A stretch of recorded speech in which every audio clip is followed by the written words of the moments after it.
Welcome to episode 26 of MetalTalk TV. And today I'm delighted to be joined by the queen of blues rock guitar, Joanna Connor.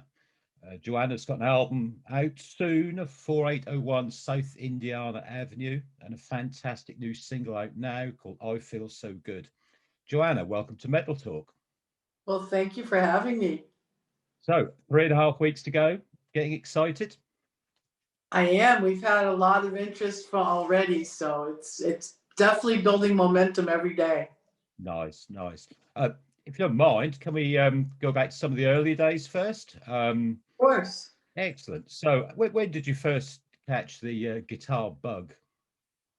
I grew up in Massachusetts, not too far from Boston, and that's when I first started.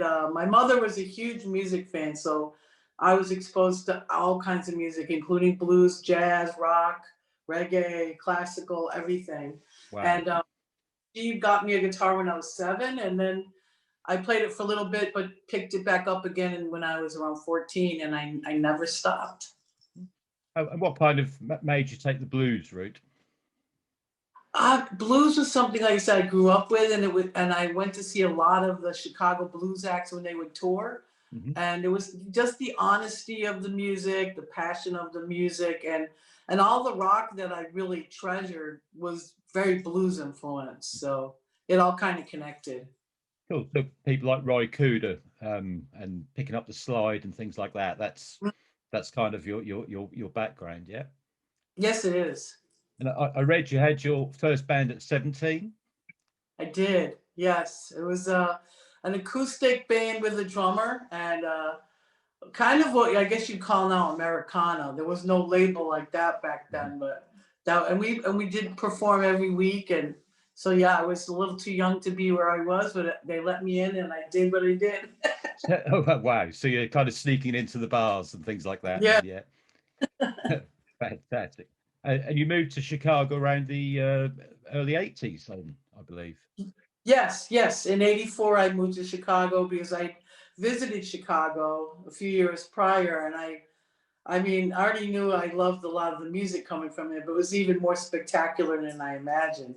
So I said, that's it. I have to live there. I want to be there and really become a student of the blues firsthand. And Chicago's the best place to pick it up, yeah. Indeed. So I read you debuted at the Chicago Club in Kingston Mines in the mid 80s. Hmm. And is that where that's where you ended up playing regularly, yeah? Playing with people like James Cotton, Junior Wells, Buddy Guy, AC Reed. Must have been Yes, fantastic to to play with those people. And the 80s was such a kind of late 80s, early 90s was such a kind of magical era for music, yeah, before streaming and before people would be messing around on their phones. I can certainly remember some fantastic gigs around that time. I totally agree with you. And a great place to learn your craft. Indeed, yes, it was. It was. I couldn't have asked for a better. I call it Blues University ever, and I was really privileged that most of the musicians were totally supportive, and I mean, I had to earn my way. It wasn't like they're going to give it to me, Yep. but they mentored me and they taught me a lot of things, and they were patient and pretty supportive. It wasn't all roses, but it was mostly a very positive thing, and the best thing I did, I think, for myself Yeah, musically. it must have been quite ballsy for a 22-year-old to up sticks to Chicago, yeah. It was. I always had a lot of balls, shall we say. Yeah, I felt like if I had something I wanted to do, I wasn't going to let anything stop me from doing it, and I didn't. And I always felt that women were so underserved or Mhm. unrecognized, and there weren't a lot of role models for me. So I wanted to be the best musician that I could be. So I always sought out those opportunities. I felt like I wanted to be around people that were better than myself. So The I best, did. it's the best way to learn that way, isn't it? Hmm. Do you think you're more of a live performer? That's where your destiny always was, your passion. Yeah, that really. I mean, even when I played in school growing up, our little concerts we do. I was in a school band with the saxophone. And I love making music with the other students and being in front of people. Just the energy and the feeling I got, I was like, it kind of hooked me the first time I ever did it. So it's kind of like you chase that all the time. And you know, we were live blues players or live performers touring constantly, all the time. I mean, you see even people like BB King to right up to their last breath, you know. So that's what we do, and that's where I feel most comfortable because I've done it so much. Cool. And I read you even jammed a set with Jimmy Page. I did. Wow. How was that? Oh, it was surreal. I mean, the whole situation was, you know, we always had like, we played a very long show at the Kingston Mines, and we were the only band. When I was in Dion Payton's band, we were the house band there. Thursday, Friday, Saturday. Thursday was the only band, and we opened from 9 till 4 in the morning. And so, like, the last few hours would kind of be more of a jam, and we'd be looking for musicians to play, you know, decent ones, of course. And he's like, "Yeah, Joanna, go up and play. There's some English guy here. He's gonna play my guitar." He didn't even know who he was, and I was like, so I walked out, going to the stage, and he was with a guy from Atlantic Records, and who I knew because he would always come see us play. And he's like, "Joanna, come here. I want you to meet someone." It was Jimmy Page, and Wow. I was, and then we jammed together. He was a gentleman. He was really sweet, nice, really down to earth and humble. And I mean, it's something I'll never forget. It's almost like those 5 songs or whatever, like they're just there. It felt like it was an eternity, but in a good way, you know. I think that's kind of the time that you wish they had invented mobile phones, yeah, because it would have been cool to.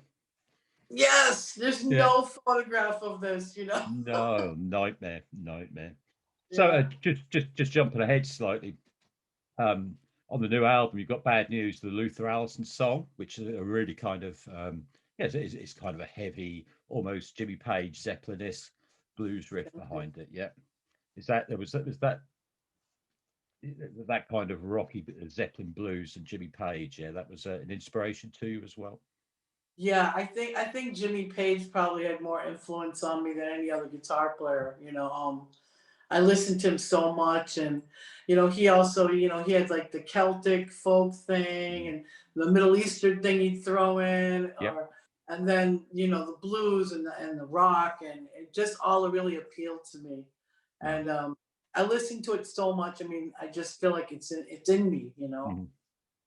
Yeah, I don't want to issue a spoiler, but we were kind of arguing over your album, your new album at Metal Talk, who was going to interview and who was going to review you, yeah, and the review's not posted yet. But Metal Talk's Paul Monkhouse, yeah, he's talking about the track "Bad News," and he says, if I can quote, he said, "This packs more soul and drama into 6 exquisite minutes than most modern blues records manage in an album's worth. The vocals, guitar playing, and keys work sublime."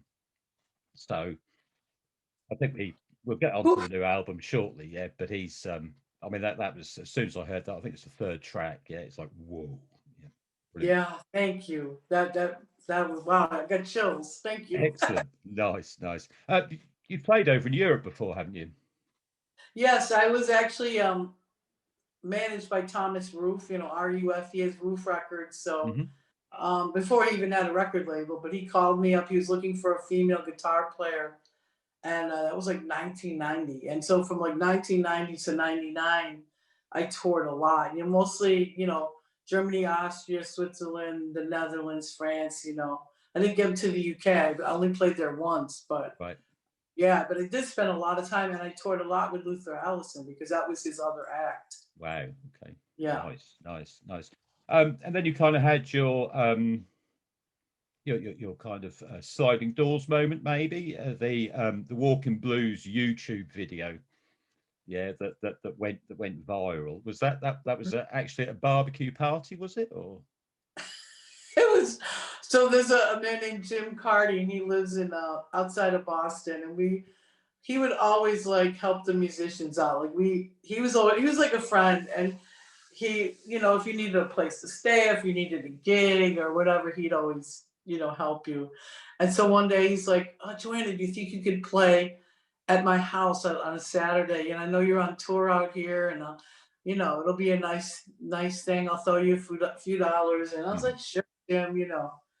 And it was in this tiny little yard, and the neighbor next door was really pissed off that we were playing, and he kept turning on the water, the sprinkle on the grass. He kept going. I mean, it was just fun. He called the police, and so then when that happened, when he filmed it and it went so ballistic, I was like, of all the places and all the gigs, it's funny to me. Yeah. Yeah. But it's just racked up it's racked up millions of views, and reading through the comments that people have added, it must have it just kind of like pushed you out there a bit more, didn't it? It did, and it actually landed me myself and my band a part in a movie that's coming out. Really? That was, yeah, with Ben Affleck is the star, and a guy named Adrian Lynn, who's the director, I believe he's English, and he directed Fatal Attraction, but he hasn't made a movie in years. And he said, I stumbled upon, I wanted a blues band, a blues type band for this one scene, and I kind of stumbled upon you playing in this backyard. So we went to New Orleans December of 2019, and we were filmed for this movie. It's called Deep Water. So it was supposed to be out already, but it's supposed to come out next summer. So right. That was cool. So with your Gibson guitar and everything, that's your model of choice these days, yeah? Yeah. I mean, I always loved Les Pauls, and I didn't really ever have the money to get one because they're pretty pricey when the new one. And then Gibson kind of came along and they gave me an endorsement deal, which is fabulous. So, but I truly love them. They're heavy, but they're wonderful. yeah. So your previous album, Rise, yeah, I was flipping through that, and there's some that's your main band. Yeah, that's what I remember. Yeah, and there's some fantastic songs on there. Thank you. Flip was one that I noted down with the great sort of slapping bass on there. Yeah, and was that the sort of album that, on the back of things like the YouTube video, was that something that kind of got you noticed a bit more outside of America? Or? The Rise album, I mean, it definitely helped. I mean, I've gotten very good. Most of the records I've made have gotten pretty good press notice, and but nothing like this record that's out now. I mean, this is a whole nother league of everything. Yeah, I can imagine. So let's talk about the new record then. You play mostly slide on it, yes? Yeah. It's a fantastic slide duet right at the end as well. And obviously Joe Bonamassa is involved now. Can you tell us the story of how Joe got involved? Well, from one of the videos that was out there on social media, he retweeted it, or that's where I saw it on Twitter, and I was like, wow, Joe Bonamassa retweeted him, and he said some nice things, and so I messaged him through Twitter. I'm like, hey, this is Joanna Connor, thank you, and what a compliment, what an honor, blah, blah, blah. And this is my contact info. And like within an hour, he messaged me. So I had given him my phone number. He's like, I want to help you, or I can help you. And I was like, oh my goodness. Talk about the best sentence ever. And so we started conversing. That was like May of 2019. And we started talking. He's like, I'd really like to produce a record for you, because I have an idea and a vision of what I would like to do with you in the studio. And so we kept talking. He goes, well, would you trust me? Because I'm really going to push you really hard. And I was like, yeah, I think I can trust you, Joe. You have a very nice track record. And he's a fantastic musician. So really, he planned everything, like from the songs. I mean, he asked me, of course, approval. It wasn't like he said, you're going to do this. He's like, well, what do you think of this? What do you think of that? And he picked the studio, and he really was very, very hands-on. But I think it was a really great. I wasn't sure how it would turn out, because you never know if there's going to be chemistry or not, and there was, and it was it just was just a beautiful experience. And I think there was a lot of just fantastic playing on the record from everyone. Wow, yeah. So the actual the song book of the album, yeah, you worked with Joe, Mhm. although he mainly picked those. You were over the moon with the selections that were made. Yeah, and then him and Josh Smith sat, and myself, and like they did a lot of, kind of tweaking the arrangements, making them a little bit different, which was really great to watch. And I think they did a tremendous job on that as well. So he said basically he was just laying out for all this music for me to walk in and do what I do best, and play slide and sing. And the singing part was a whole nother story, but we did everything together in the studio live. We never did more than 2 takes on each. We did the whole album in 4 days. Wow, that's Yeah. impressive. That's impressive. Is Joe a hard taskmaster? I mean, I guess you know, with the power of your vocals coming through on this as well. Yeah, I can imagine. Well, he said he was, but like I always tell people, if you play in the Chicago blues scene, especially at 22, in some of the roughest neighborhoods in the country, is you know, I don't know, it didn't seem that horrible to me. But he was definitely straightforward and a straight shooter, but really that's how it is here. People here, they totally speak their mind, the musicians to each other, and there can even be fights about things. I've seen fights over songs and chords, and like serious, like guns Mhm. coming out. And so I told Joe, I said, nothing you can do really is going to rattle me that much. But he's really a sweetheart. People say what they say, but he is just a really nice human.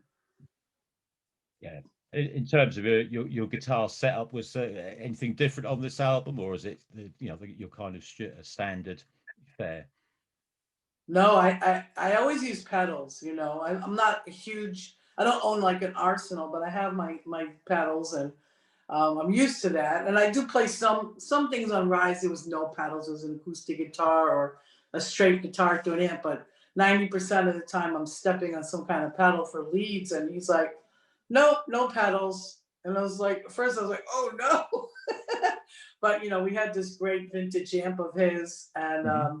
just cranked up to the max, and that was it. We just used 2 different guitars in that amp, no pedals, and so that was different for me. But I think he got a great tone out of everything. I'm satisfied with it. I was surprised because I didn't know what to expect. But there was enough grit in it to push it through. Hmm. Wow. And with an impressive sounding lineup there, you must have been over the moon at the group of musicians that Joe had put together. Oh yes, it was an honor to play with them, and another group of really nice, sweet gentlemen, and what great players. I mean, I felt right at home, and even more so. They were very inspiring. Any Yeah. kind of, can you remember any kind of first morning nerves, or did you just, yeah, this is fine, we'll get right into it? Oh, I was nervous for the whole week before I even got on the plane. I was just like, you know, this is a big deal here. Mhm. So all the way down in the plane, I was like talking to myself in my head, like, giving myself pep talks. And I was really nervous the day we went to Joe's house and kind of did pre-production, just me, him, and Josh sitting there with guitars in his living room. And I was like, he could tell I was kind of shy. Mhm. And then, but once we hit the studio and Joe talked, and I met the musicians, and Joe's like, "Hey, we're gonna go in here. I want you guys to kick ass. We're not gonna go. We're only gonna play things 2 times or less, 1 or 2 times. And if it's not working, we're gonna keep moving. I want this to be, have power." And he gave us all like a pep talk. And then once we started playing, the music just it took over, and that's when the nerves disappeared. Right. Once you get Yeah. into the rhythm, yeah. So, would you say from your part, a lot of the stuff was kind of improvised on the moment, or did you go in with a kind of set plan? Oh, there's never a set plan with me.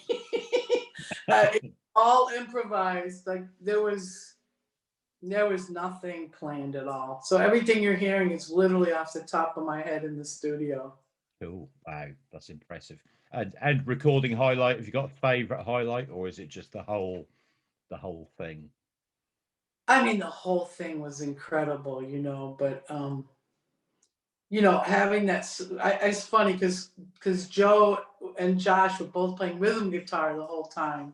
Josh took one lead in on the song "Trouble Trouble," but Joe, I'm like, Joe, do you want to like do a solo on this record? He's like, would you like me to? And I'm like, yes, I would Yeah, like. yeah. And then he came up with the slide, us doing that slide duet on the last song, and so that was marvelous, of course. And then also playing next to Reese Winans, because I was literally sitting next to him in the studio. And I mean, I didn't tell Reese the story, but I was at the last show that Stevie Ray ever did, and I had backstage passes because we had mutual people, because it was near where I live too. So you went to see Stevie then, yeah? Yeah, and I could have went backstage, and I didn't go. I was like, I don't want to be one of those hanger-oners, whatever, fanning and being a pain in the butt. I'll meet him someday. We'll do a show together somewhere someday. And then look what happened. And then I'm sitting next to Reese, and it came to him like, wow, talk about a dream come true kind of thing. And I started to tear up, and after he was doing his solo, he's like, girl, I'm not that good. What you over there crying? And I was like, yeah, you're that good. But he didn't know. I wasn't going to say, I didn't want to bring it up. So I don't know how that would affect him. But yeah, that was a moment I'll never forget. And then the last time you put the guitar in the case when it's all finished, yeah, sadness or just like wow. Both. I mean, wow, that it was amazing, but it was kind of like, oh, I'm sorry this is over. Anything that's great in life, you don't want it to end. So Mm. No, this is true. This is true. And I hope with that now phones have been invented, yeah, I hope you managed to get some decent selfies, yeah. we did. Excellent. I took a lot of sneaky photos too. Oh, we look forward to those. Yeah. So I guess the plan after this was to do some tour. Yeah, a bit of Russia, a bit of Europe, things like that. But Mm, obviously that's not going to be happening at the moment, is it? no, I mean, I did have a conversation with a very predominant or prominent, I should say, UK booking guy that my publicist turned me on to, and he wants to take me on, and we'll make an official announcement. But so hopefully I'll be coming to the UK February 2022. But I'm sitting here waiting for this year. Like when it happened last year, all the festivals and stuff said, "Oh, we'll rebook everybody next year," but we don't even know. We're all in the same. I think most of the world's in the same state. We just they open up, they close down, open up, they close. We just don't know what's going to happen. And the States, everything's kind of a big mess. So I Oh, have no. it's pretty messy over here. Yeah, not only if Is it? not Yeah. only from a musical point of view. Yeah, no one can gig. Obviously, there's arguments about how much artists gets from streaming. Yeah, Oh. Performing Rights Society have just slapped another tariff on things, so Oh, really? everyone's just up in the air at the moment. Oh, yeah, yeah, yeah. But hey, we'll get there. We'll get there in the end. So, I guess one of the future plans must be to play on the stage with Joe. We're gonna Yeah, we're gonna see that one day for sure. Yeah. I would think so. I mean, we were supposed to do like a live show with the band in Chicago, the band from the record, and record it and like put it on a DVD. And but yeah, we're just gonna see what's happening in the future. But I know something will happen with Joe. I mean, he's like one of the busiest guys in the world, so Yeah. I don't bother him too often. Mm. But I'm sure that that's gonna happen somewhere. So, the old saying is the blues will never die. Yeah. Do you think you're working on passing the torch on? What are your hopes for blues music in the future? Well, I hope that two things happen. I hope that the blues purists will loosen up the reins and allow new life to be injected into the music, and it has. I mean, it's going to keep evolving. And I also hope that people that are supposedly playing blues, on the same hand, give the respect and do the homework of the people that originally made it, you know, to make it, because blues has to have authenticity, and you don't have to be a historian, but I still think you have to understand it and put some hours into playing it and having it become a part of you. I don't think it's anything you can just deliver like, okay, now I'm going to play the blues. I mean, and I think that's a problem with some of the modern blues stuff. It doesn't feel real in a sense, because I don't think the hours have been put in, or the sweat, you know, into it, the sweat equity. So I'm hoping that people will do that, artists coming forward. And I just hope that in general, younger people get a chance to discover it, so it'll keep living on, you know. But there's some sharp millennials, I say, out there that are hungry for, I guess, older music, whether it be rock or blues or whatever. They're like digging up stuff, or their parents might have listened to it. I mean, vinyl's coming back, so yeah, I don't think it'll ever go away. I mean, it's a treasured art form, so it'll always be around some kind of way. Yeah, I mean, Larkin Poe, Mhm. a young duet. You know, they had an album that had Howlin' Wolf and Robert Johnson songs on. So I think there are some of the youngsters pushing it out there. And Yeah, obviously, sorry. they're wonderful. I'm a fan of theirs. I mean, they really get it, you know. Yeah. Yeah, and also Bonamassa is almost like positioning himself as a historian of the blues with his Keeping the Blues Alive foundation, you know, supporting other artists, yeah, like yourself, and also the COVID Foundation work that he did to raise money for people who are struggling at this time. So, you know, I think hopefully the future might be reasonably bright. I think so too. And it's great, you know, with something like your album coming out. You know, hopefully you can be the inspiration for thousands of other people when they listen to it, and you know, so they can find their musical passion and kind of push it through. I hope that would be wonderful. I hope so. Fantastic. So look, we wish you all the best of success with the new album MetalTalk. Like I say, we were fighting over the album, and we're all impressed with the energy and the performances of the album, and the way it just kind of scanned through is brilliant. Anything else you'd like to say to anyone? I hope to see you all someday soon at a show, and please buy the album in the meantime. Fantastic. So Joanna Connor, 4801 South Indiana Avenue, out 26th of February. It's brilliant. It's absolutely fabulous. So buy it. Joanna, thank you very much. You too. Thank you so much. And we'll see you on the road when you come over to the UK 2022. Indeed. Yes. Wonderful. Brilliant. Thank you, Joanna. Bye-bye.